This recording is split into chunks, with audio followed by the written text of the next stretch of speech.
Stop scrolling. You need to hear this story about redemption and grace.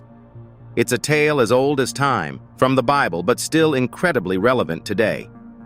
Let me take you back to biblical times, a world of dusty roads, olive trees, and close-knit families where every decision carried the weight of honor and shame.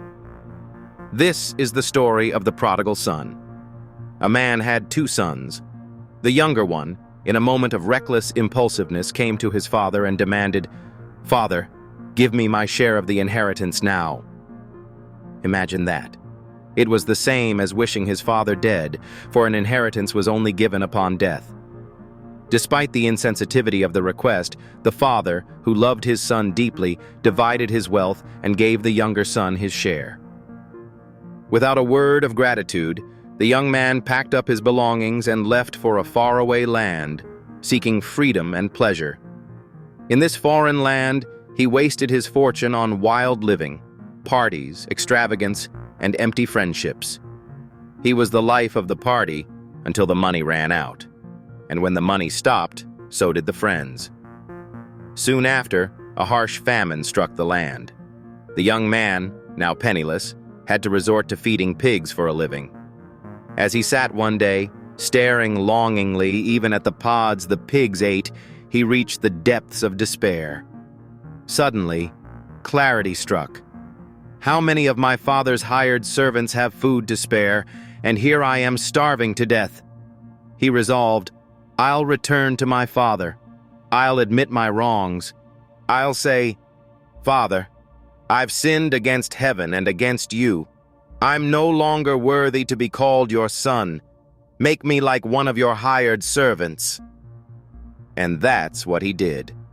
Barefoot, broken, tired, and ashamed, he began the long walk back home. But here's where the story takes an unexpected turn, the part that reveals the true nature of love and grace. While he was still a long way off, his father saw him. Recognize what that means.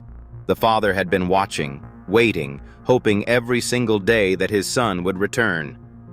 Filled with compassion, he didn't wait for an apology, he ran to his son.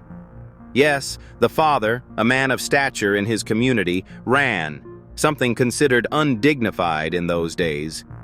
The son began his rehearsed speech. "Father, I've sinned against heaven and against you. I'm no longer worthy to be called your—" But before he could finish, the father threw his arms around him and called for his servants.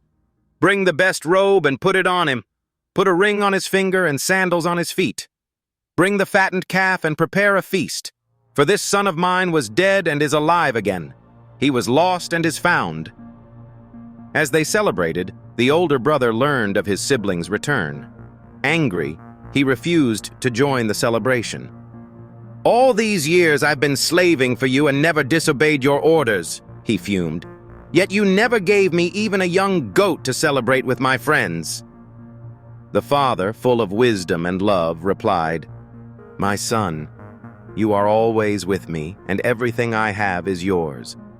But we had to celebrate and be glad because this brother of yours was dead and is alive again. He was lost and is found." This story, though ancient, mirrors how God's love works. No matter how far we stray or how deeply we fall, God's arms are always open to us. It's a reminder that grace cannot be earned. It's a gift freely given.